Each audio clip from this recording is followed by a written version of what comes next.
This conference will now be recorded. Okay, so I think we are all comfortable in Hindi language.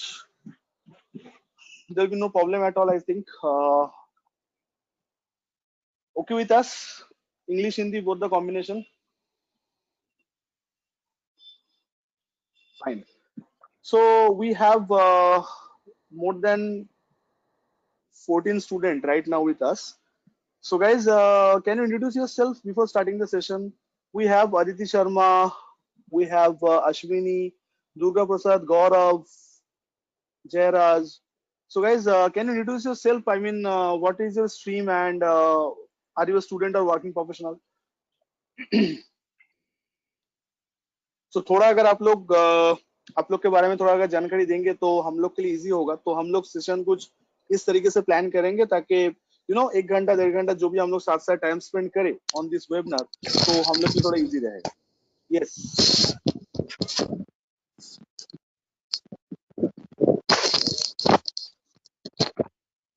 Jayraj, you want to say something? Sir, myself Jairaj Jhule. I'm staying in Mumbai, and right now I'm working as an account assistant from public sector. Okay, fine. So, sir, do you have any idea about, I mean, what kind of knowledge you have in GST, in Tally? Did you ever file any GST return? Right now I'm doing only payment receipt and purchase receipt entry, but I have some knowledge of GST 3B. It's monthly. Okay, okay, okay, okay. Thank you, Jaraj. Yes, anyone else apart from that? Guys एक बार please अपना अपना थोड़ा सा introduction दे दीजिए तो मेरे लिए थोड़ा इजी हो जाएगा कि कौन सा टॉपिक को लेकर डिस्कस करें ताकि एक अच्छा कन्वर्सेशन बने और आपका भी फायदा हो और ये सेशन फ्रूटफुल रहे।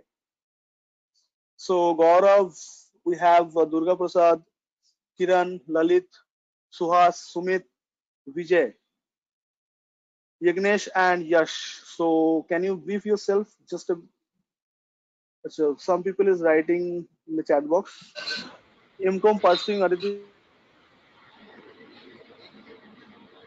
is great. Durga Prasad saying that a student of third year, BMS Finance. Okay, fine. Yes, Yash. Hello. Good evening, Yash. Hello, sir. Good evening. Yeah. Good evening. Good evening. बोलो। कौन I से am talking. बोलो बोलो। Please continue. My name is Yash Jangir. I am living at Nathadwara, Rasaman, Rajasthan. Okay. Okay. मेरे 12th में Sir, commerce है and Okay. Yes sir. हाँ, तो जीएसटी के बारे में कुछ नॉलेज है सर आपको? जीएसटी लागू हुआ था 1 जुलाई 2017 को और इसमें मतलब सब टेस्ट को इसके जो भी दरें होती है सबको इसमें लागू नहीं किया है, कुछ ही को लागू किया है।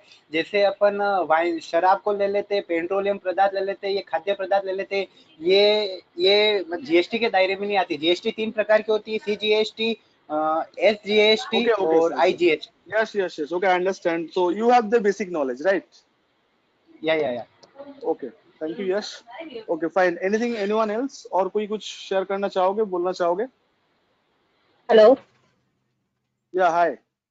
Yeah, hello, sir. Good evening, sir, and everyone. Very good evening. I'm Suhas from Nagpur, Okay. and I have basic knowledge about Tally and GST, and Okay.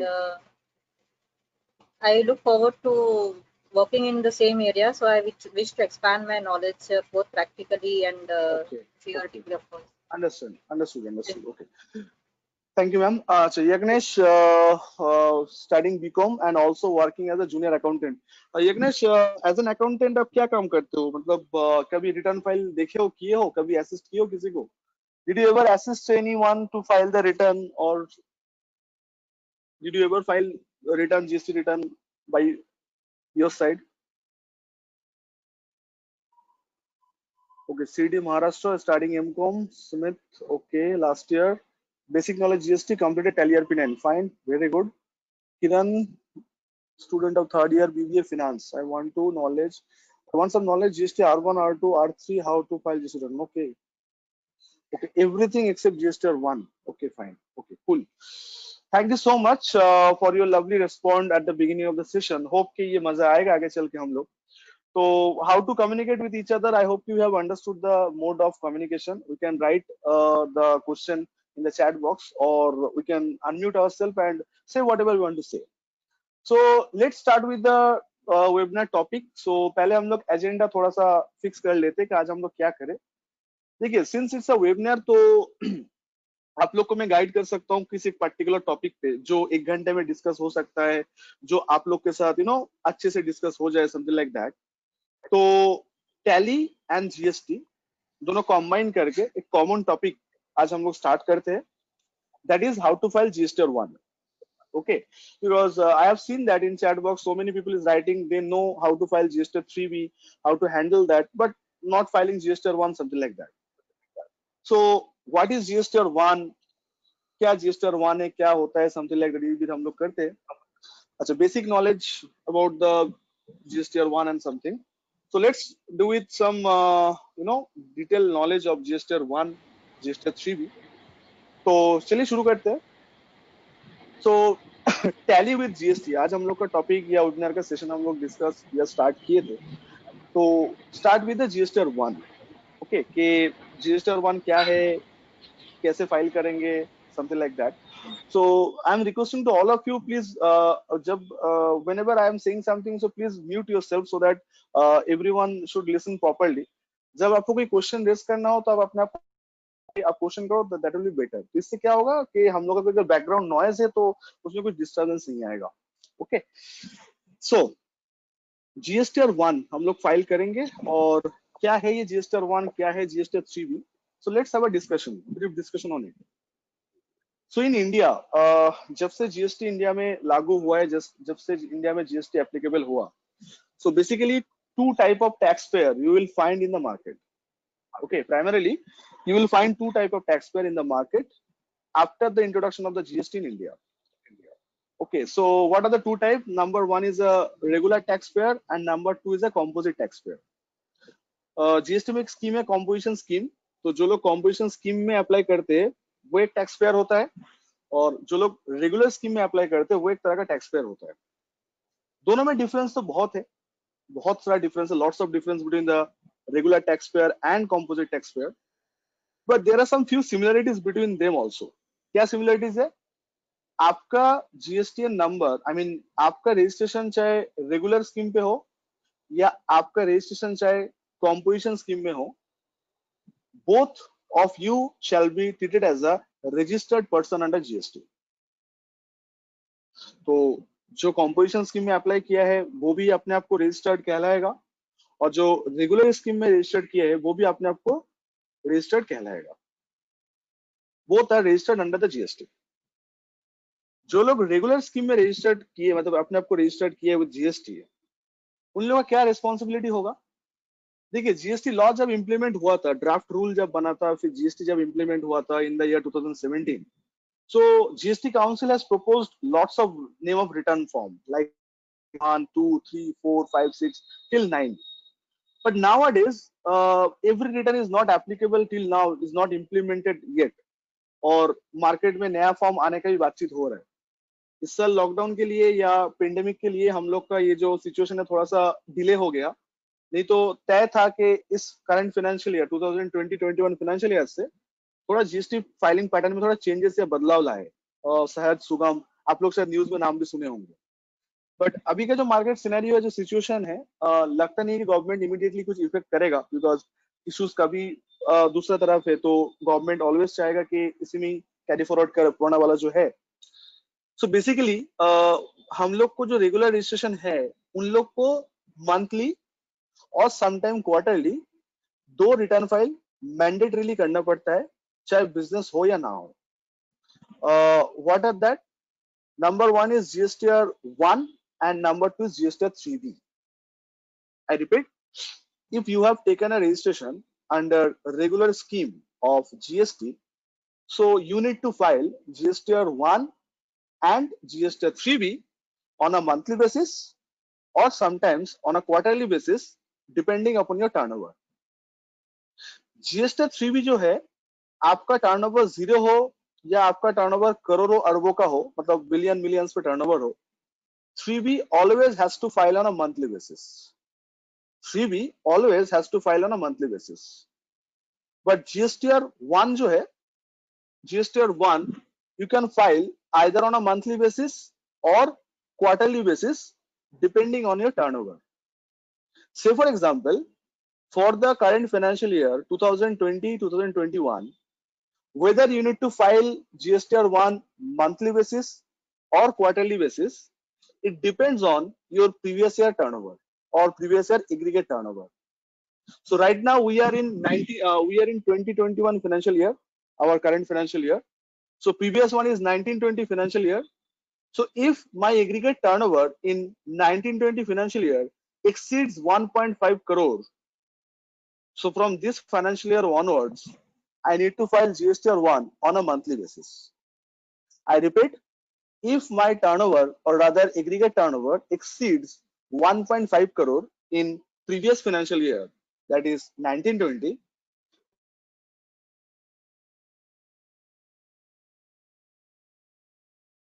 then I need to file monthly filing. I need to file GSTR 1 on a monthly basis. मुझे GSTR 1 basis में करना होगा. और अगर मेरा turnover 1.5 crore exceed नहीं किया था, उससे कम था, if I am a small trader or small manufacturer, then I have an option to file GSTR 1 on quarterly basis. So if you yourself have registered under the regular scheme of GST, so every month you have to respond with filing the two return. Number one is GSTR 1 and number two is GSTR 3B, provided your turnover exceeds 1.5 crore. So there's no implementation of GSTR 2, there's no implementation of GSTR 3. Apart from that, what else other we need to file? There's a concept of annual return in GST. We have heard about this term also. So right now the rules for the annual return is, if your aggregate turnover exceeds 2 crore, I repeat, if your aggregate turnover exceeds 2 crore in any particular financial year, then you need to file annual return, and also you need to submit the reconciliation statement to the GST department. And the name of the form is GSTR 9 and GSTR 9C. So to file GSTR 9C or to upload GSTR 9C, you must have a degree of CA in practice or CME in practice, so that you can sign that GSTR 9C audit report.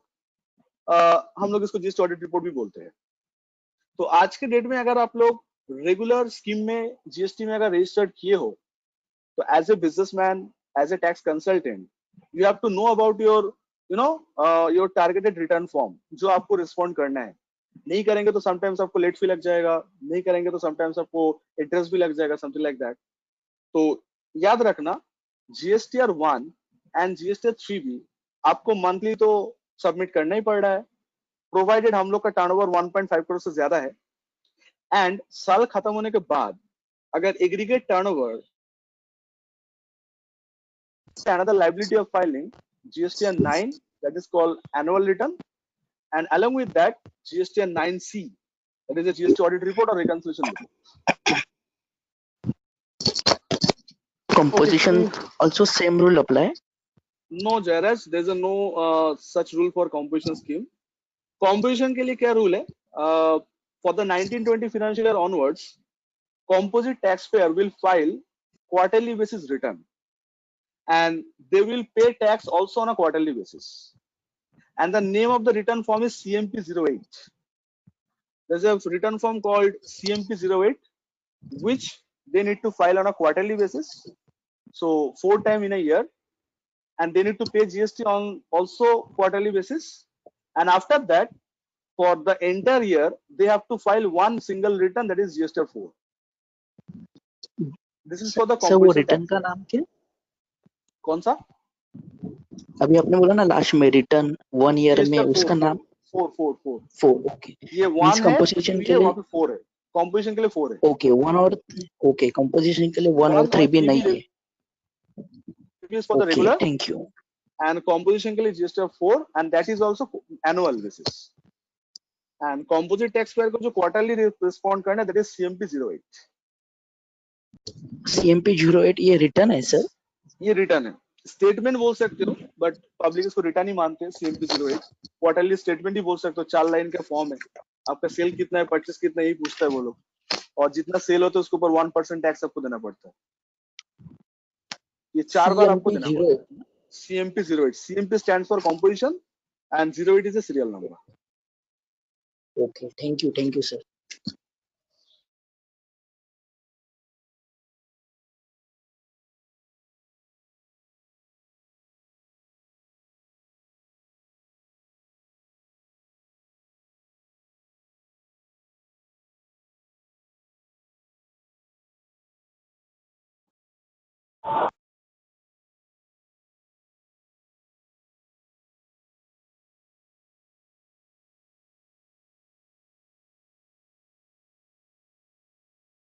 Market में किस तरह का case आप लोग deal करोगे, market में किस तरह का केस के साथ आप लोग को डील करना पड़ेगा, तो हम लोग थोड़ा सा एग्जांपल्स देंगे। तो आइए स्टार्ट करते हैं। तो ये जो लाइन हम लोग लिखे हैं, दिस आर द कंपोनेंट और this are the content of GSTR 1। अगर आपका क्लाइंट डोमेस्टिक सप्लाई में एंगेज है, डोमेस्टिक सप्लाई मतलब कभी वो एक्सपोर्ट नहीं करते हैं, मतलब इंडिया के बाहर अगर वो सामान एक्सपोर्ट नहीं करते हैं, तो इतना सारा इंफॉर्मेशन आपको GSTR 1 फाइल में अपलोड करना पड़ता है। क्या क्या? आपका B2B invoice, B2C invoice, HSN और SSC समरी, डॉक्यूमेंट समरी, और अगर आप कोई डेबिट नोट क्रेडिट नोट दियो तो।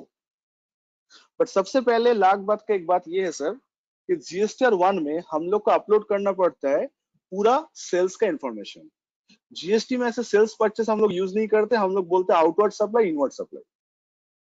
So whatever the outward supply you have made on a monthly basis, or in case your turnover is not exceeding 1.5 crore, तो on a quarterly basis आपका पूरा outward supply मतलब sales का information you need to upload in GSTR 1।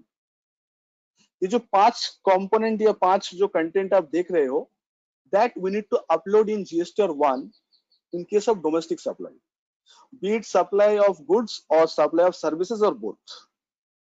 Export के लिए अलग requirement होता है, एक्सपोर्ट का रूल्स अलग होते हैं, इसलिए हम लोग उसको अलग कर दिए, और वो टाइम भी लगेगा वो दिखाने में, तो हम लोग डोमेस्टिक ही लेके चलते हैं अभी। ठीक है, तो this are the information for GSTR 1 domestic supply only, and this are the minimum information is required for GSTR 3B domestic supply only. Okay, तो before going into the filing part और before going to the practical gap, तो right now since last 10 minutes जो हम लोग discuss किए, 10-15 minutes, GST market में, I mean in Indian scenario in GST there are 2 type of registered person are there for most popularly. Number 1 is a regular, regular taxpayer, and number 2 is a composite taxpayer. So regular taxpayer जो लोग रहेंगे, जो लोग GST में registered करेंगे as a regular one, तो उन लोग को क्या रिटर्न के ऊपर ख्याल रखना है? GSTR 3B file and GSTR 1। सवाल ये आता है कि सर अगर मेरा कोई बिजनेस ना हुआ, जैसे कि लॉकडाउन जब से चालू हुआ है, तो ऐसा बहुत सारा बिजनेस है, बहुत सारा बिजनेस है फ्रॉम द अप्रैल ऑनवर्ड्स जिन लोगों का सेल 0 है। हाल ही में एक बार मारुति सुजुकी अपने एक प्रेस रिलीज भी किया था ट्विटर में, उन लोग का CEO के अप्रैल में हम लोग एक भी सेल्स इनवॉइस इशू नहीं कर पाए बिकॉज ऑफ द लॉकडाउन। हुआ है, अभी भी चर्चा हो रहा है कि हम लोग अप्रैल मंथ में कोई सेल तो हुआ ही नहीं है, मई में शुरू नहीं किया, जून से स्टार्ट किया जब से अनलॉक 1 चालू हुआ है। तो सर जो मंथ पे मेरा कुछ भी बिजनेस नहीं होगा, मेरा ट्रांजैक्शन 0 रहेगा, तब भी क्या मुझे रिस्पॉन्ड करना है? आंसर इज यस, जिसको हम लोग बोलते हैं nil return. If you are a registered person and if you don't have any outward supply और inward supply at all, although you need to file GST return, that is GSTR 1 and GSTR 3B, and that is called nil return. You have to respond. If you are unable to file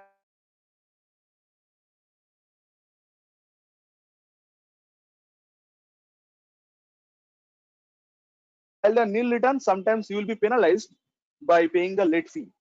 So late fee को लेके भी rules को थोड़ा दिया है, और आपको पता होगा कि जुलाई 2016 से 17 से जनवरी 31 तक 2020 लेट फी जो है वो पूरा वेव कर दिया गया in case of nil return के लिए, और मैक्सिमम लेट फी किया गया 500 रुपीज। तो सवाल ये उठ रहा है कि सर जो लोग ऑलरेडी लेट फी पे कर दिया है, वो क्या होगा? And the answer is government, I mean GST council की तरफ से बोला गया है कि जो लोग एक्स्ट्रा लेट फी पे कर दिया है उन लोग का पैसा रिफंड मिल जाएगा. There is a hope for getting the refund of late fee, जो 500 रुपए से ज्यादा. अच्छा है, गवर्नमेंट पैसा वापस करे लेट फी का, तो it's a good decision. Cash के इनफ्लो रहेगा थोड़ा, जो लोग लेट फी पे किए. लेकिन अगर आज तक कोई मार्केट में अगर तो जीएसटी 1 और 3 भी कुछ गलती से फाइल हो, इग्नोर से फाइल ना हो, समथिंग लाइक दैट, तो उन लोग को कुछ और लेट फी का दरकार नहीं है. अगर नील रिटर्न है तो नो लेट फी. लेकिन अगर कुछ टैक्स पेबल वगैरह रहता है तो मैक्सिमम लेट फी विद 500. आप चाहो तो लेटेस्ट नोटिफिकेशन जीएसटी का देख सकते हो, उसमें इसी को लेके हम लोग को honourable finance minister Nirmala ma'am ने काफी सारा नोटिफिकेशन रिलीज किए हैं. तो ये था हम लोग का intro part of GST 1 and 3 भी. अभी हम लोग जो देखेंगे वो ये है कि टैली से कैसे हम लोग जीएसटी 1 का समरी बनाते हैं, कैसे समरी जनरेट होता है, एंड ऑफ कोर्स हम लोग कैसे पोर्टल में, ये सब के ऊपर हम लोग अभी बातचीत करेंगे. अगर डिस्कशन करते करते टाइम बच जाए 3B के लिए तो हम लोग 3B भी एक दफा देख लेंगे. But before going into the Tally part और practical part of the GST 1 how to file, अगर आपको कोई डाउट्स वगैरह हो तो आप लोग प्लीज पूछिए. सर ये डिटेल्स ऑफ B2B एंड वो जो दिया है ना, वो खाली इंपोर्ट के लिए है ना? नहीं, आउटवर्ड सप्लाई सारा सेल्स का इन्फॉर्मेशन है. ओके, सेल्स की. Okay, thank you sir. तो हम टैली में ओपन करते उसके बाद में इसके ऊपर आ रहा हूँ. इसका मतलब क्या है, मतलब इसमें हम लोग क्या चीज डालेंगे, क्या चीज को ध्यान रखना है, something like that. Hello, sir. Can I ask you question, sir? Hello. तो till now the basic discussion. या प्लीज प्लीज प्लीज सर. या यश बोलो. Sir, can I ask you some question? Yes please Hello. Ask question. या please sir, sir please अभी sir. अभी जैसे हाँ कोई बोलो, आदमी सुनाई कोई दे रहा है, सर्विस बोलो. में तो हाँ कोई आदमी सर्विस में तो उसकी साल की इनकम अगर 5 लाख है तो उसको टैक्स पे करना पड़ता है ना? सर वो तो इनकम टैक्स का डिस्कशन करो सर आप. कि आपका टोटल इनकम, अगर टोटल टैक्सेबल इनकम अगर 5 लाख तक है तो आपको टैक्स नहीं देना पड़ेगा. सर ये इनकम टैक्स है सर. हाँ या की बात कर रहे हैं सर. जीएसटी तो सेल परचेज के ऊपर है ना, वो तो आप इनकम टैक्स बोल रहे हो. तो आप बिजनेस कर रहे हो तो आपका बिजनेस का जो इनकम होगा सर, वो बिजनेस का पूरा हाँ इनकम अगर 5 लाख से कम होता है या 5 लाख तक ही होता है, और वो अगर आप इनकम टैक्स को रिपोर्ट करते हो तो इनकम टैक्स वाला आपसे टैक्स नहीं लगेगा. हियर वी आर हाँ, डिफरेंट विद मतलब जीएसटी. ये 5 लाख ही अभी हुआ है 2019 के बजट में, बाकी 2.5 लाख था. ये जो अभी जो हम ये लोग क्या? असेसमेंट ईयर पे आ चुका है, दैट इज 2020-21 जो असेसमेंट ईयर है हम लोग का, तो उसमें प्रीवियस हो रहा हाँ होगा 2019-20. तो हम्म, 2019-20 जो प्रीवियस ईयर है उसमें ये चीज लागू हुआ है. 1 साल पहले ये नोटिफिकेशन आया था. लास्ट ईयर जब हाँ, लोकसभा तो इलेक्शन का जब डिक्लेरेशन हुआ था, जब इंटरिम बजट हुआ था लास्ट ईयर, या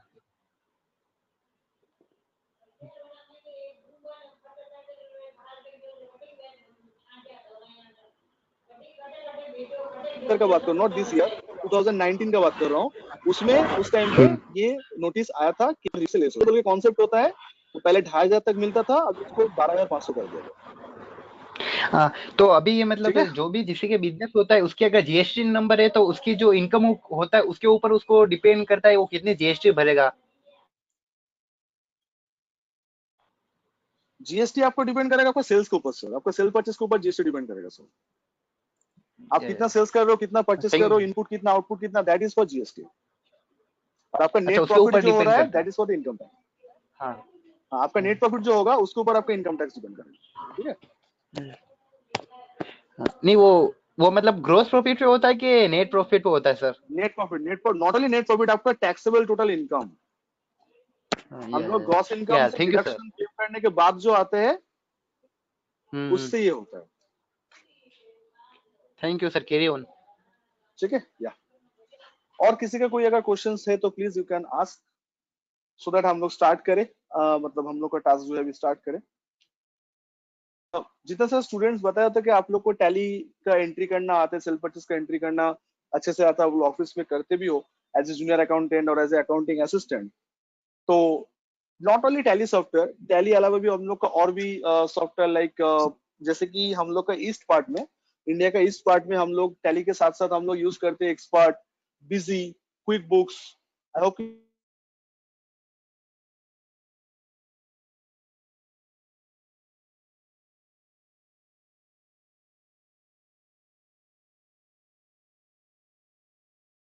बाकी सब अकाउंटिंग सॉफ्टवेयर भी आई होप के गुजरात, महाराष्ट्र या राजस्थान में होगा, बिकॉज मैं कभी वहां पे अपार्ट फ्रॉम बुक्स बहुत लोग यूज करते हैं। तो जो भी सॉफ्टवेयर में आप अकाउंटिंग का सेल परचेस रिकॉर्ड करते हो, तो आज के डेट में ये सॉफ्टवेयर इतना अपने आप को डेवलप कर लिया कि ये आपका जीएसटी का जो रिटर्न का जो रिक्वायरमेंट है, ये सॉफ्टवेयर ही फुलफिल करके देता है। आई रिपीट, जितना सारा अकाउंटिंग सॉफ्टवेयर है मार्केट में, एसएपी ओरेकल छोड़ दो, वो तो खूब हाई लेवल का हो गया है, वो मैं उसको बात नहीं कर रहा हूँ, वो तो थोड़ा लार्ज स्केल का ईआरपी हो गया। नॉर्मली मैं नॉर्मल इंडस्ट्री का बात करो, जो लोग टैली का यूजर है, जो लोग क्विक बुक्स यूज करते हैं, जो लोग बिजी यूज करते हैं, पिच ट्री जो लोग यूज करते हैं, सभी पॉपुलर अकाउंटिंग सॉफ्टवेयर है। तो ये सब सॉफ्टवेयर इतना अपने आप को डेवलप कर चुका है with the parallel with the GST कि आप अगर सॉफ्टवेयर ठीक से हैंडल करना सीख जाओगे, तो आपका जीएसटी का जो रिटर्न का जो कंपोनेंट है, चाहे जीएसटीआर 1 हो या जीएसटीआर 3B हो, वो अपने आप ये फुलफिल करके देगा। लेकिन उसके लिए आपको सबसे अच्छे से जो हो सीखना चाहिए वो है सॉफ्टवेयर को हैंडल कैसे करते हो। तो जैसे कि यश का एक क्वेश्चन था कि सर हम लोग का इनकम टैक्स क्या होगा, एनी वन ऑल दैट। सो हम लोग का सेल परचेस जो होता है, उसी के ऊपर हम लोग को जीएसटी कैलकुलेट होता है। तो सेल्स पे जो हम लोग जीएसटी चार्ज करते हैं, that is output GST. With in the state होगा तो सीजीएसटी जीएसटी, आउटसाइड स्टेट होगा तो आईजीएसटी। और परचेस पे जो जीएसटी हम लोग भरते हैं, तो हम लोग सिस्टम में उसको मानते हैं इनपुट टैक्स, मतलब आइदर इनपुट सीजीएसटी जीएसटी और इनपुट आईजीएसटी। जीएसटीआर 1 जब हम लोग अपलोड करने जाएंगे, तो हम लोग को ये सारा इंफॉर्मेशन जो है, ये हम लोग कलेक्ट करना है और इसी को हम लोग जीएसटीआर 1 में अपलोड करना है। देखो, filing the return form is not a task of your applying your intelligence. Filing the return is rather the clerical task, मतलब आपको इंफॉर्मेशन कलेक्ट करना है। तो यहाँ पे आप देख रहे हो कि जीएसटीआर 1 में आपको क्या क्या कंपोनेंट के ऊपर ध्यान देना है। ये सारा आपका आउटवर्ड सप्लाई का, ये जितना सारा इंफॉर्मेशन है, all deals with your outward supply. और जीएसटी में आउटवर्ड सप्लाई का मतलब होता है सेल। तो B2B इनवॉइस का मतलब होता है कि आपने ऐसा कितना सप्लाई किए हो, मतलब सेल किए हो, जहां पे आपका कस्टमर के पास जीएसटी नंबर था। मतलब अगर मैं किसी को सप्लाई बेच रहा हूं और उस कस्टमर के पास अगर जीएसटी नंबर है, और वो अपना खरीदने के टाइम पे अगर वो अपना जीएसटी नंबर बोलते हैं, तो वो जो इनवॉइस में इशू करूंगा उसके नाम पे, जीएसटीआर 1 में वो इनवॉइस को माना जाएगा B2B इनवॉइस। जीएसटीआर 1 पे वो इनवॉइस को माना जाएगा B2B invoice, business to business. Say for example, आप देखे होंगे कि Amazon फ्लिपकार्ट पे हम लोग आप लोग जब नॉर्मल परचेस करते हैं, तो Amazon will never ask for your GST number, या Flipkart will never ask your GST number. But Amazon पे बिजनेस अकाउंट बोल के एक ऑप्शन होता है। आप देखना फेसबुक पे बहुत बार ये एडवर्टाइजमेंट आते हैं, और खास करके जब OnePlus का कोई नया फोन मार्केट में आता है, OnePlus 7 के टाइम पे भी किया था, अभी हाल ही में OnePlus 8 रिलीज होने वाला है, उसके ऊपर भी वो लोग कर रहे हैं। तो आप देखो कि Amazon ऐसा डील लेके आता है कि आपका अगर बिजनेस अकाउंट है Amazon पे, तो इंक्लूडिंग जीएसटी इतना प्राइस होगा, एक्सक्लूडिंग जीएसटी इतना प्राइस होगा, you will take the ITC, तो आपको इतना सेव होगा। सिमिलर एग्जांपल, आप अगर कभी आईआरसीटीसी के थ्रू, आईआरसीटीसी जो हम लोग का ऑफिशियल वेबसाइट है, जहां से हम लोग का रेलवे का फ्लाइट का टिकट बुक करते हैं, तो वहां पे भी समटाइम्स आपका जीएसटी नंबर वो लोग पूछते हैं। तो आप जैसे आईआरसीटीसी में आप अपना बिजनेस का जीएसटी नंबर डाल देते हो, तो उसका मतलब ये होता है सर कि आपके नाम पे जो इनवॉइस इशू होगा B2B माना जाएगा। तो जब भी आप अपना कस्टमर का जीएसटी नंबर डाल के इनवॉइस बनाओगे, वो सप्लाई जीएसटी में माना जाएगा B2B। तो ऐसा कितना सारा B2B इनवॉइस आपने इश्यू किया ऑन अ पर्टिकुलर मंथ और on a particular quarter, you have to upload all the information in GSTR 1. Getting my point? तो अगर आपको B2B समझ में आ गया, तो I hope you guys have understood the B2C also. तो जिसका जीएसटी नंबर नहीं रहेगा, वो होगा B2C सप्लाई। आप बिग बाजार में जाइए, आप पैंटालून्स में जाइए, ब्रांड फैक्ट्री में जाइए, नंबर पूछेगा भी नहीं। तो वो लोग जितना सारा पर डे इनवॉइस इशू करता है, अभी चलो लॉकडाउन के लिए बंद है, बहुत सारा रेस्ट्रिक्शन है, बट जब मार्केट नॉर्मल था, तो पर डे बहुत इनवॉइस वो लोग इशू करता था। तो most of the invoice shall be classified as a B2C invoice. क्यों? क्योंकि वो लोग जो इनवॉइस इशू कर रहा है, सामने वाले के पास जीएसटी नंबर था ही नहीं। तो ऐसा कितना आपने सप्लाई किया, वो भी आपको सेपरेटली जीएसटीआर R1 में डालना पड़ेगा। Every one of you getting hello this? Sir. समझ में आया आपको? Hello sir. हाँ, बोलो बोलो। सर अगर कोई बिजनेसमैन अगर जैसे उसने परचेज किया उस समय जो उसने जीएसटी चुकाई प्लस उसने सेल्स के समय जो जीएसटी चुकाई, अगर वो मतलब नेट जीएसटी चुकाएगा उन दोनों के अंतर के आधार पर चुकाएगा ना? हाँ, वो तो आप जीएसटी कंप्यूटेशन बोल रहे हो सर, कि परचेस के हाँ टाइम पे तो कितनी मतलब जीएसटी ये, हम दिए हाँ और सेल्स के टाइम पे कितना जीएसटी हम देने वाले हैं, दोनों सेटअप करने के बाद जो है वो जीएसटी मुझे पे करना है सर। जीएसटी पेमेंट आपका इसमें आता है, मतलब सेल्स, 3B हाँ में आता है। सेल्स में से वो परचेज घटाएगा उसके बाद वो जीएसटी भरेगा। हाँ, वो जीएसटी भरने का जो केस है सर वो 3B में आएगा। वन में कभी जीएसटी भरने के बाद वन पूछेगा ही नहीं। वन आपसे सिंपली पूछेगा आपने बेचे कितने का हो, सेल आप कितने का किए हो, आप परचेस कितना किए हो, इनपुट कितने, तो वन कभी आपसे पूछेगा ही नहीं। वो इन्फॉर्मेशन आया था 3B में। तो हम लोग का जो GST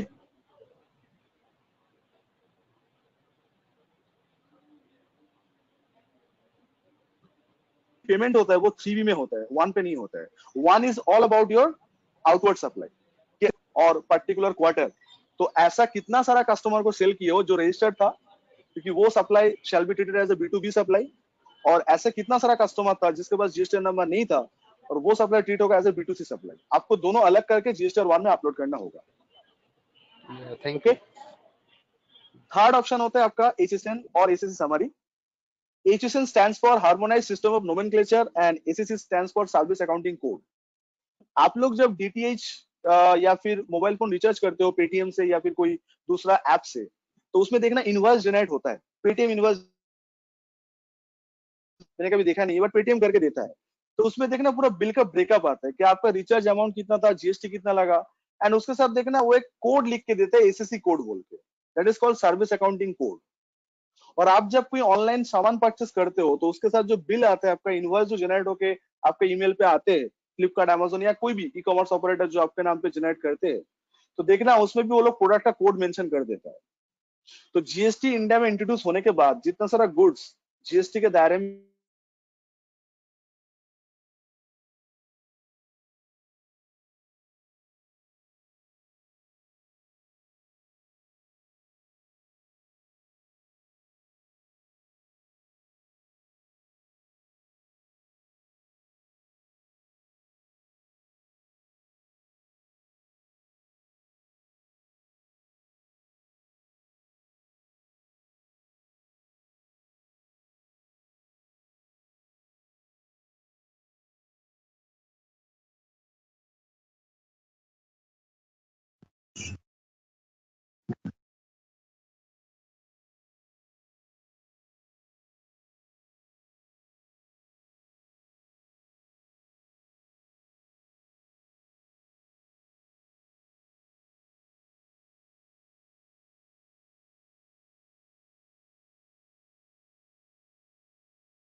Sir, Sarfaraz sir, you are not audible. Sarfaraz sir, you are not audible. Hello. Hello. Sir, Yes, lecture sir, is you are start. not audible.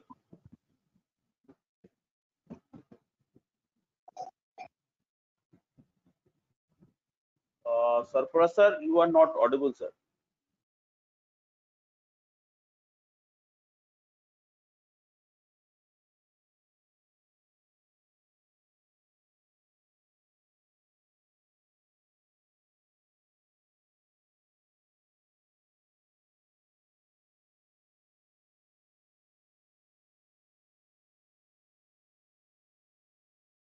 Sorry for the disturbance.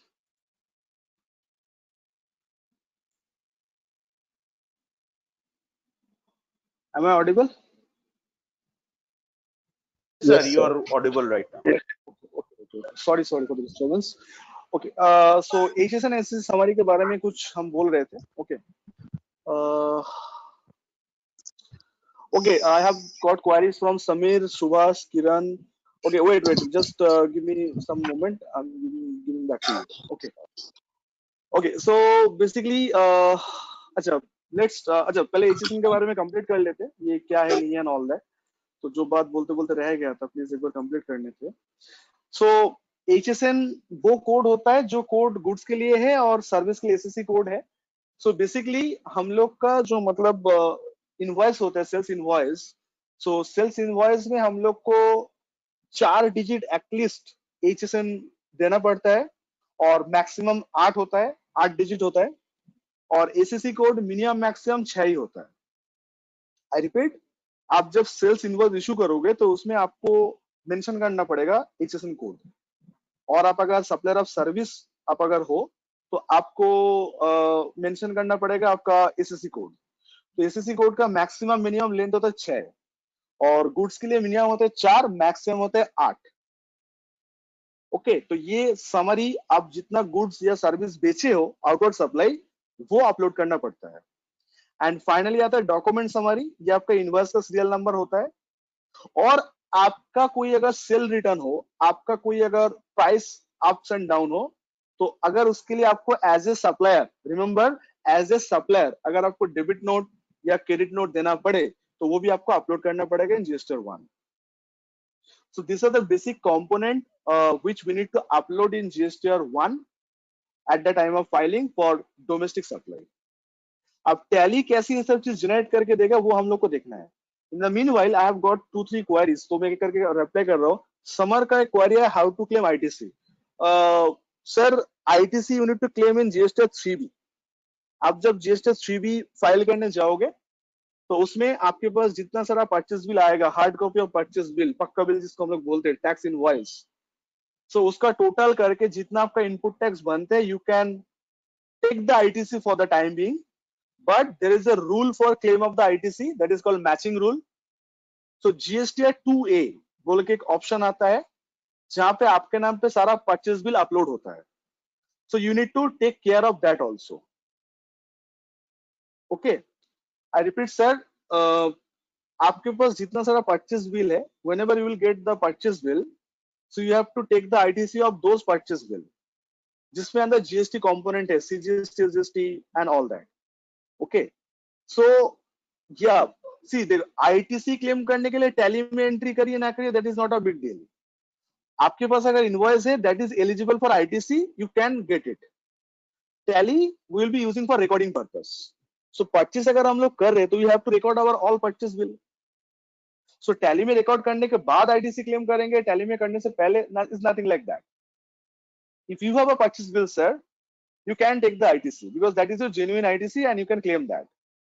But remember one thing, you have to cross verify also. आपको एक बार cross checking करना होगा आपका GSTR 2A से. तो अगर हम लोग क्लासरूम में ये चीज साथ साथ पढ़ना स्टार्ट करते हैं तो डेफिनेटली हम लोग ये सब चीज डील करते हैं इन ICA. एक पर्टिकुलर GST रिटर्न फाइलिंग के लिए हम लोग को क्या क्या करेक्टिव मेजर लेना पड़ता है, चाहे वो GSTR 1 है, GSTR 3B हो, एनुअल रिटर्न एंड एवरीथिंग. तो मैं आपको दिखाऊंगा अभी पहले कंपोनेंट डिस्कस होने के बाद, तो आपको समझ में आएगा कि in which manner we are going to train our student. Because we in ICA we are promising our students to provide 99% practical training. Now why and how, अब देखिए. सो लेट्स कंसिडर टैली कि मेरा जो accountant है वो सारा sales का entry का परचेस का एंट्री आप वो टैली में कर चुका है. तो अभी आप मार्केट में अगर जाएंगे तो आप देखेंगे कि आपको पता ही होगा हाल ही में सिचुएशन जो था हम लोग का इंडिया में, not only India, entire world, कि लॉकडाउन 22 तारीख जनता कर्फ्यू हुआ था. हम लोग को honourable prime minister Narendra Modi ji ने लॉकडाउन को घोषित किए थे 25 मार्च. 22 मार्च के बाद 25 मार्च लॉकडाउन घोषित किया गया. और पहले बहुत ही रेस्ट्रिक्टेड था, धीरे धीरे थोड़ा थोड़ा ये लाइट किया गया उसको. तो आपको पता होगा कि ईयर एंडिंग होने से पहले लॉकडाउन चालू हो गया था. ओके, इससे 25 और 24 मार्च 22 मार्च के बाद ये डेट आया था। तो ईयर एंडिंग से पहले ही हम लोग का लॉकडाउन स्टार्ट हो गया था, और लॉकडाउन चालू होने के बाद आपको पता है containment zone, red zone, green zone, orange zone, ऐसा बहुत सारा जोन में क्लासिफाई हुआ था। इन शॉर्ट हम लोग ऑफिस जा नहीं पा रहे थे, ऑफिस में डेटाबेस नहीं लेके आ पा रहे थे। तो most of the businessman they are saying that कि we are unable to file the return because information जो है वो है ऑफिस में है, वो दुकान में है, और लॉकडाउन के लिए वो सब बंद है, हम लोग जा भी नहीं सकते। तो उसके बाद एक हफ्ते बाद हम लोग का जीएसटी काउंसिल का मीटिंग हुआ, और मीटिंग में ये तय हुआ कि फरवरी मार्च का रिटर्न का ड्यू डेट 30 जून तक एक्सटेंड कर दिया गया, समथिंग लाइक दैट। सो अभी जितना सारा सीए फर्म है, wherever you are from India, east west north south, कोई भी पार्ट से अगर हो, तो they are busy to close the financial year 1920 close करेंगे, फिर अप्रैल का स्टार्ट करेंगे, मई का स्टार्ट करेंगे, और उसका ड्यू डेट ये 30 जून तक दिया गया है। तो आज हम लोग मार्च 2020 का हम लोग फाइलिंग देखेंगे कि मार्च 2020 में जीएसटी 1 अगर फाइल करना है फ्रॉम टैली, वो कैसे करें। ओके, अच्छा, in the meanwhile Gaurav ji का क्वेश्चन आया, sir what is the full form of HSN and SSC? Sir, HSN stands for harmonised system of nomenclature and ACC stands for Service Accounting Code. Harmonized system is a popular system derived from the Custom Act of कोई एक देश का custom act से ये चीज concept लिया गया है, और nomenclature means name, I mean नामकरण। तो गुड्स के लिए एचएसएन कोड बोला जाता है, ये एक्साइज ड्यूटी पे भी था, और सर्विस के लिए नया चीज लेकर आया, सर्विस अकाउंटिंग कोड। तो आप जब आपका टर्नओवर अपलोड करने जाओगे जीएसटी 1, तो वहां पे आपका एचएसएन एंड एसएससी मेंशन करना पड़ता है कि कितना डिफरेंट टाइप ऑफ गुड्स आपने बेचे हो, या फिर कितना डिफरेंट टाइप ऑफ सर्विस आप डील किए हो। तो आइए शुरू करते हैं जीएसटी 1। तो फाइनेंशियल ईयर 1920 का मंथ ऑफ द मार्च का रिटर्न हम लोग देखेंगे, ठीक है। तो देख लेते हैं टैली कैसे हम लोग के लिए चीज प्रिपेयर करके देते हैं। आपको अगर आई रिपीट, आपको अगर टैली में टेक्निकली अगर एंट्री करना आते हैं कि how to purchase, how to pass the sales entry, purchase entry, say for example मैं सेल्स एंट्री का बात करूं, तो मार्च में इतना सारा एंट्री हम लोग किए हैं, तो ये वन ऑफ द एंट्री ऐसा है जहाँ पे एक लक्ष्मीकांत सिंघानिया एकेडमी बोल के किसी पार्टी को मेरा क्लाइंट ने dress, I mean school uniform बेचे है 68 पीस, वो प्राइस है, वो जीएसटी रेट है, आप देख सकते हो। तो इन tally or in any other software you need to know how to pass all this entry. Technically correct होना चाहिए, मतलब कोई भी चीज मैनुअली आप नहीं डालोगे, सिस्टम का रिक्वायरमेंट के हिसाब से आप फॉलो कर रहे हो। तो अगर आप इतना फॉलो कर सकते हो, तो आपके लिए जीएसटी 1 एंड 3 भी सिस्टम ही बना के देगा आपको। ओके, सो कोई क्वेश्चन है? कोई अनम्यूट करके कुछ बोलना चाहते हो? तो कोई भी रिटर्न फाइल करने से पहले ये मेरा ऑलवेज सजेशन रहता है कि आप एक फोल्डर बनाओ, ठीक है। फोल्डर बना के आप सारा जो चीज है उसके अंदर आप रखो। तो सपोज मान लो मैं यहाँ पे एक फोल्डर बना रहा हूँ जीएसटी 1 बोल के, क्योंकि ये डेटा जो है आप अगर एक फोल्डर के अंदर रखोगे तो आपके लिए इजी रहेगा ढूंढने में, नहीं तो आप कंफ्यूज हो जाओगे किसका डेटा कहाँ पे है। तो एक स्किल होता है कि आप सारा डेटाबेस फोल्डर पे मेंटेन करते हो। तो मैं एक फोल्डर बना रहा हूँ जीएसटी 1। तो फोल्डर बनाने के बाद मैं फोल्डर को ओपन करूंगा, जो भी मेरा जीएसटी 1 का डेटाबेस रहेगा वो मैं इस फोल्डर के अंदर रखूंगा। तो फोल्डर ओपन करके मैं फोल्डर का पाथ को कॉपी करूंगा कंट्रोल-C करके, आप टैली में आऊंगा। तो हम लोग अभी कौन सा फाइलिंग कर रहे हैं? हम लोग कर रहे हैं GST 1 for the 1920 financial year, okay, and for the month of March. तो ऑल्ट F2 करके हम चेक कर लें कौन सा फाइनेंशियल ईयर में है, तो टैली का शॉर्टकट होता है। तो हम लोग 1920 में ही है। तो टैली में हर कोई चीज अगर आपको देखना स्टार्ट करना है तो आपको गेटवे ऑफ टैली से स्टार्ट करना है, ओके। तो गेटवे ऑफ टैली से प्रेस करिए DOG। DOG अगर आप प्रेस करोगे तो आपके सामने टैली प्रोपोज करेगा कि जीएसटी 1, 2 और 3 भी। नाउ हम लोग का देखना क्या है? हम लोग का देखना है GST 1, okay. So now I am just selecting GST 1। Then you have to select the particular month, कौन सा मंथ का करते हो। तो ऑल्ट F2 करोगे तो आपका मंथ का ऑप्शन आ जाएगा।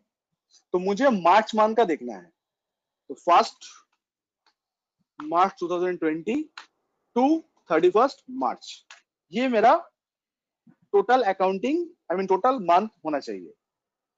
तो आप देख सकते हो टैली ही आपके लिए B2B B2C क्लासिफाई करके दिया। आप देख सकते हो टैली आपके लिए B2B भी क्लासिफाई करके दिया, B2C।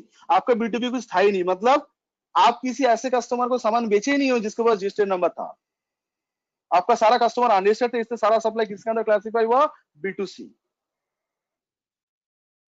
एंड उसके बाद क्या था हम लोग का? HSN। आप देख सकते हो HSN समरी भी नीचे जनरेट हो गया, ये देखो 12 HSN समरी जनरेट हो गया। एंड उसके नीचे डॉक्यूमेंट वो भी जनरेट हो गया। और हम लोग कुछ डेबिट नोट क्रेडिट नोट नहीं हुआ इसलिए वो नहीं आया। देखो ये exhaustive list for the domestic supply, सब में ये पांचों का पांचों चीज हो जरूरी नहीं है, बट पॉसिबिलिटीज आर देयर। तो मेरा क्लाइंट के केस में क्या क्या है? B2C है, HSN समरी है एंड डॉक्यूमेंट समरी है। जो चीज मुझे रजिस्टर R1 में अपलोड करना चाहिए, जो टैली अपने आप प्रिपेयर करके दिया। तो सर ये चमत्कार कैसे हुआ? ये चमत्कार इसलिए हुआ ताकि आप अपना जो सेल्स बिल का एंट्री था वो सही हिसाब से टैली पे एंट्री करके रखे हो। And you can see that in this window you have to follow this message. Return file generate करने से पहले आपको ऑलवेज ये चीज गाइडलाइन फॉलो करना होगा कि जो इनकम्प्लीट मिसमैच बोल के जो ऑप्शन आ रहा है ये ऑलवेज 0 होना चाहिए। आई रिपीट, इनकम्प्लीट मिसमैच बोल के जो ऑप्शन आ रहा है ये कितना होना चाहिए? ये ऑलवेज 0 होना चाहिए। अगर ये 0 है मतलब टेक्निकली सारा चीज करेक्ट है। अगर ये 0 नहीं होता तो टेक्निकली मिस्टेक था, पहले उस मिस्टेक को सॉल्व करेंगे देन प्रोसीड करेंगे। तो ये समरी आपको अपलोड करना है, तो एक बार आप क्रॉस वेरीफाई कर लीजिएगा, बिकॉज आप जब बिल खुद इशू करोगे एज एन अकाउंटेंट तो आपको पता होगा मार्च में आप कितना काउंट किए हो। तो टैली हो गया, तो आप क्या करोगे? इस विंडो से प्रेस करोगे, एक्सपोर्ट करोगे इसको, कंट्रोल E एक साथ प्रेस करो, कंट्रोल E। तो जैसे ही आप कंट्रोल E प्रेस करोगे तो आपके सामने ये विंडो आएगा जहां पे दिखेगा एक्सपोर्टिंग रजिस्टर 1 और मंथ पीरियड दिया गया है 1 मार्च टू 31 मार्च, और यहाँ पे 3 फॉर्मेट दिया गया है। आप सिलेक्ट करोगे last one, that JSON format. GST portal में कोई भी चीज अगर आपको दूसरा थर्ड पार्टी सॉफ्टवेयर से अपलोड करना है तो जो भी कंटेंट आपको अपलोड करना होगा वो जेसन फॉर्मेट पे कन्वर्ट करना होगा। पोर्टल जेसन फॉर्मेट के अलावा कोई भी चीज नहीं लेता है। तो एक तरह का वैरायटी होता है जेसन फॉर्मेट, जैसे एक्सेल के लिए .xls होता है, वर्ड फाइल के लिए .docx होता है एक्सटेंशन। तो ये जेसन किसी एक दूसरा डेटा इंटरचेंज का एक्सटेंशन है जेसन। इसी फॉर्मेट का डेटा पोर्टल एक्सेप्ट करता है, तो आपको ये सिलेक्ट करना पड़ेगा जेसन। एंड कौन सी जगह पे एक्सपोर्ट होगा? तो जो फोल्डर आप बनाए हो उस पाथ को यहाँ पे डाल दो कि उसी के अंदर आप चाहते हो जेसन फाइल जाए। ठीक है, फिर से एक बार दिखा दे रहा हूं ये स्टेप्स कैसे हुआ। याद रखना ये स्टेप तभी पॉसिबल होगा when you have pass all the entries correctly, मतलब टेक्निकली करेक्ट। तो आप सारा सेल्स का एंट्री, सारा परचेस बिल का एंट्री अपने पास कर लिए हो। Now proceed. So gateway of tally you have to press DOG. Okay, now right now we are going to file the GSTR 1, so we need to select GSTR 1, enter. Then by pressing Alt F2 you have to select your required month. So right now we are going to file the for the month of month of March. So 1st March 20 to 31st March. I'm just selecting this accounting month, and I need to cross check that whether this option is 0 or not. Yes, this is 0. It means that there will be no mistake from my side. Now I need to export this by pressing Ctrl E. And in which format? In JSON format. Enter. Location कौन सा होगा? Obviously my path location ये, and then accept. तो आप देख सकते हो उसमें आपका जेसन फाइल बन गया। अच्छा, ये पीडीएफ फाइल नहीं है, ये मेरा लैपटॉप का कॉन्फ़िगरेशन डिफॉल्ट के लिए पीडीएफ का आइकॉन आते हैं। कोई अननोन सोर्स डिटेक्ट होता तो मेरा लैपटॉप में ये मेरा लैपटॉप के लिए पीडीएफ आ रहा है। It's not a PDF file, ये जेसन फाइल। आप देख सकते हो इसकी एक्सटेंशन .json है। आप लोग जब आपके सिस्टम में ट्राई करेंगे तो ये अननोन सोर्स का वो ब्लैंक वाला पेज ही आएगा. तो do not consider is a PDF file, it's a JSON file. Now what we are supposed to do? We are going to upload this JSON in portal. How, sir? See. Now you have to log in with GST portal. Okay. You have to log in GST portal. Sir, this is the original data and this is the original website. So we have a simulation software also. But if you want to try the original one, after joining our classes in ICA, we can provide you the access by TeamViewer. आपके मन में question आएगा sir online पे कैसे सब चीज आप student के साथ प्रैक्टिस कराओगे. If you have a desktop or laptop, you can take our system in via AnyDesk or via ShareIt. तो उसके जरिए आप डेस्कटॉप एक्सेस लेके आप अपना डेस्कटॉप से मेरा डेस्कटॉप से फाइल एक्सेस कर सकते हो. That is original one. So today you can hand on experience that कि पोर्टल लॉगिन कैसे होता है. ओके, पोर्टल में कौन सा ऑप्शन कहाँ मिलता है, तो वो आप देख पाओगे.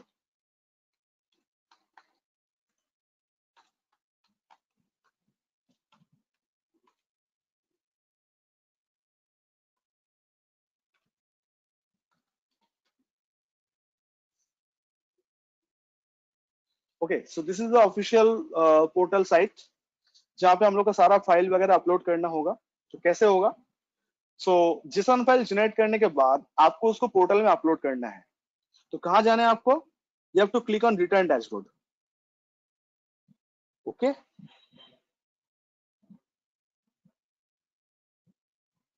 then you have to select the your specified financial year and specified month.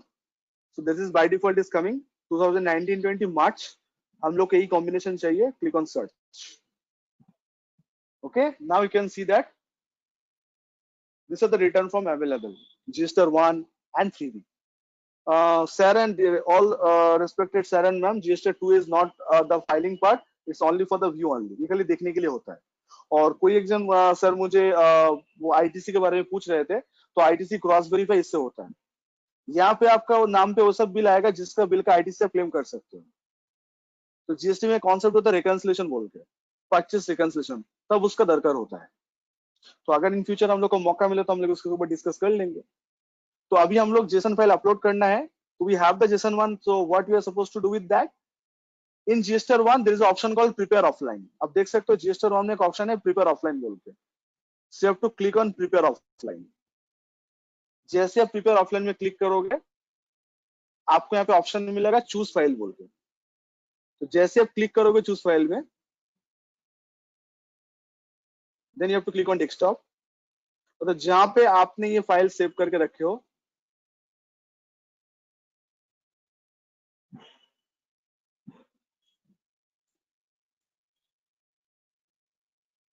GSTR 1 open and ये JSON फाइल. अब जैसे मैं सिलेक्ट कर इसको ओपन करूंगा, जस्ट चेक करना कि क्या मैसेज आता है. जैसे मैं ओपन कर दूंगा, ठीक है, ये अपलोड हुआ और आप देखिए यहाँ पे क्या मैसेज आ रहा है. आज तारीख है 17 तारीख, टाइम अभी 6:02 हुआ और मेरा स्टेटस क्या आ रहा है? प्रोसेस्ड. मतलब जो फाइल हम लोग अपलोड किए थे, जो JSON फाइल हम लोग जनरेट किए थे, वो यहाँ पे प्रोसेस हो चुका है. ओके, सो बैक करके हम लोग को कंफर्म कर लेना होता है. सो उसके बाद सर्च करके then you have to click on GSTR 1. यहाँ पे अपलोड होने के बाद एंड देन चेक करना होता है. ठीक है, तो यहाँ पे थोड़ी देर बाद आके स्टेटस चेंज हो जाता है. देन हम लोग इसको क्लिक करके सबमिट करते हैं. That's all for the GSTR 1. तो आपका सॉफ्टवेयर में अगर ठीक से आप रिकॉर्ड और डेटाबेस अगर आप मेंटेन कर रहे हो, तो टैली आपके लिए JSON फाइल बना के देता है. जो JSON फाइल आप डायरेक्टली GST पोर्टल में अपलोड कर सकते हो एंड आपका GSTR फाइल हो सकता है. तो this is the one of the way to file GSTR 1 with the help of Tally. और भी तरीका होता है. जो लोग टैली यूज नहीं करते वो लोग कैसे करेंगे, जो लोग मैनुअली डेटाबेस मेंटेन करते हैं एक्सेल में, वो लोग कैसे करेंगे? तो उसके लिए एक ऑफलाइन यूटिलिटी होता है, हम लोग वो भी करते हैं. So now coming to the ICA point. So in ICA we are providing all the sales and purchase invoice to our student, all the practical invoice. First we train them how to pass sale purchase entry in Tally, and after getting the information उन्हीं लोग को entry करना होता है tally पे, and tally से वो लोग जनरेट करके वही लोग ऐसे पोर्टल में अपलोड करते हैं. तो फ्रॉम रिकॉर्ड टू रिटर्न पूरा चीज आप लोग को फिंगर टिप में रहेगा.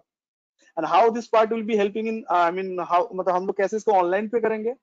आपके घर पे अगर सिस्टम है, कंप्यूटर डेस्कटॉप, आप अगर टैली वहां पे इंस्टॉल करके आप घर पे पूरा प्रैक्टिस करो, पोर्टल का एक्सेस के बारे में जब आएगा तो आप एनी डेस्क या टीम व्यूअर से कर सकते हो. Yes, Samar, we also providing training on that part also, filing part. There's a short duration course we have designed. Amit sir will briefing you on that matter. Okay, after this discussion. So then we need to in that particular session we are going to train our student how to file GST 1, 3B, annual return, and everything. I repeat, with the help of the data. There is no imaginary data. मान लीजिए, पकड़ लीजिए, nothing like that.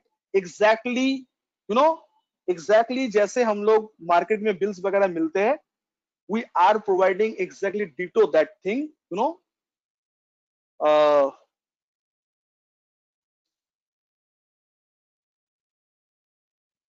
okay, we are exactly ditto हम लोग provide करेंगे student को. ठीक है sir, you can, I hope it is clear to all of you. तो डेटाबेस कैसे प्रोवाइड करते हैं सेल परचेस के बिल, उसका भी थोड़ा बहुत मैं एग्जांपल दे रहा हूँ कि हम लोग ये टैली में हम लोग कैसे डेटाबेस मेंटेन करते हैं. तो जैसे हम लोग को प्रैक्टिकली बिल मिलता है मार्केट में, हम लोग वही बिल स्कैन करके स्टूडेंट को प्रोवाइड करते हैं for their practice and betterment. Okay, so that they can learn that कि मार्केट में किस तरह का जीएसटी बिल दिखता है एंड एवरीथिंग. तो जो लोग ऑफिस में अकाउंटिंग का काम करते हो एज ए जूनियर अकाउंटेंट और एज एन अकाउंट एसोसिएट जो शुरू में बताए थे, तो आप लोग का इंडस्ट्री में ऐसे जीएसटी बिल आता होगा with different component, different pricing और डिफरेंट पार्टी, बट बिल का तो कंपोनेंट मोर और लेस सेम ही रहता है. So by passing all this entry, our student will get to know that how shall they pass the entry in practical. मतलब classroom में मैं कितना भी कर रहा हूँ, practical is always practical. Okay, so practical bill को लेके ही हम लोग चलते हैं, फिर उसके बाद प्रैक्टिकल फाइलिंग. तो जैसे कि हम लोग जीएसटी 1 देखे, ये एक वन ऑफ द तरीका होता है from the tally.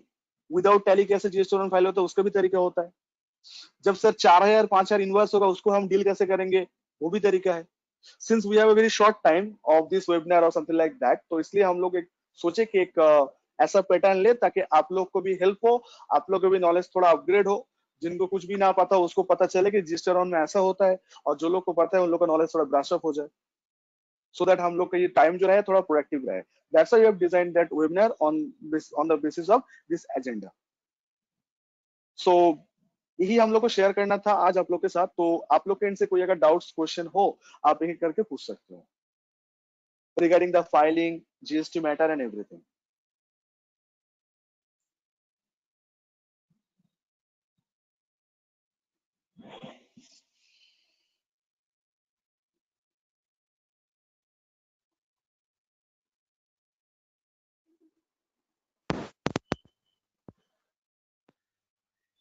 Thank you, sir. Hello. Thank you, sir. Yes, sir. Uh, is it already completed, or you want to? No, from my end, I have done, sir. Okay, fine. Thank you so much. That it was a nice sessions, and definitely some questions we are facing, and we are we already we have given the number. Yeah, we have already replied back, and someone is interested to do this course. Definitely, this is the glimpse of our GST course. GST is the words thing, and GST valuation, C-filing. Definitely, we are providing training in our ICA modules, and our expert like Sarfaraz sir is providing this type of training. So this is for this course, for online courses, we are providing some offer. the course, if you want to do in offline or classroom training, the course fees would be around 8,000 to 10,000. But in ICA, to keep in mind these situations, ICA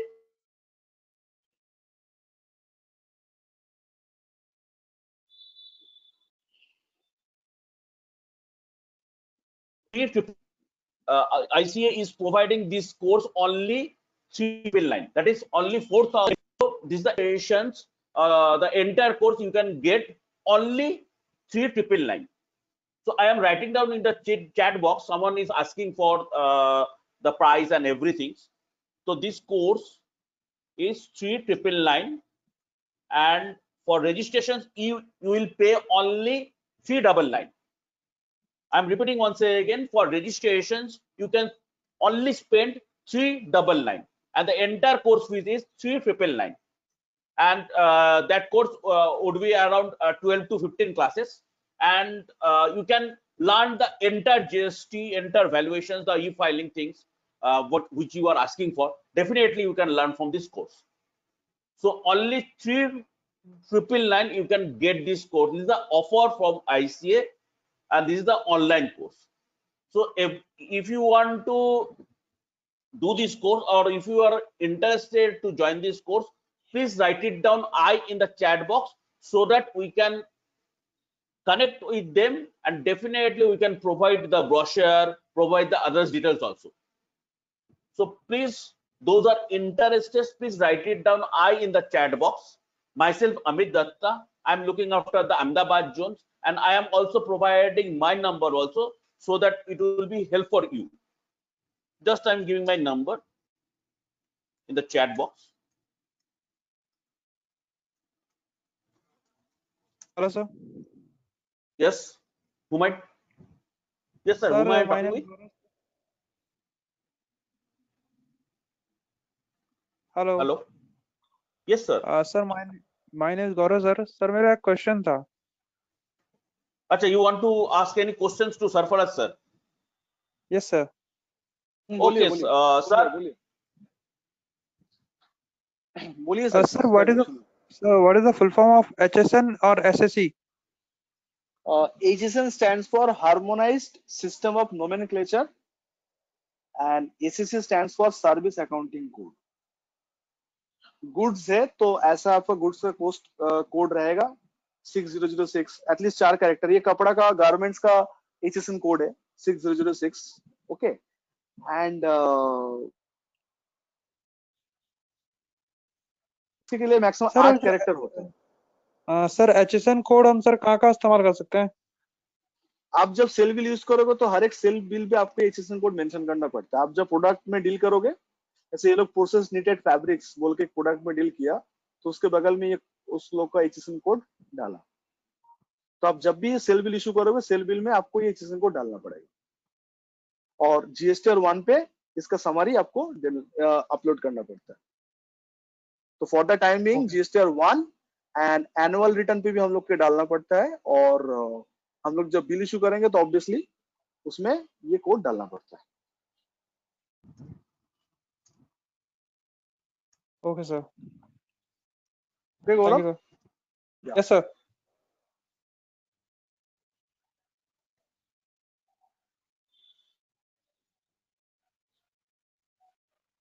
सकते हो. So anyone is interested, please. I have already given my number 9007177979. So I am repeat once again. If you want to enhance your skill, if you want to learn the entire GST, definitely you should know the GST, the entire matter, the valuations, that e-filing, everything you should know. So that's why we are providing this offer only 399. You can get the entire GST module, and after the completion of course, you can get the soft copy of the certificate also. So if you are interested, you can please call me in this number 9007177979, or you can provide your number also, so that we will connect you shortly.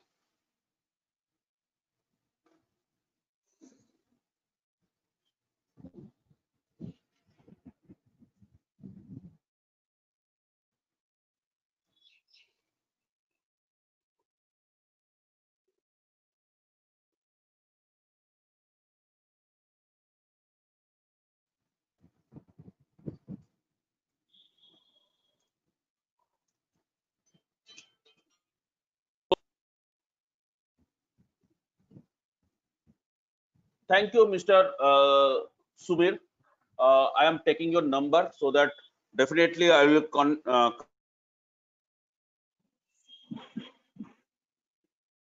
details with you after this session.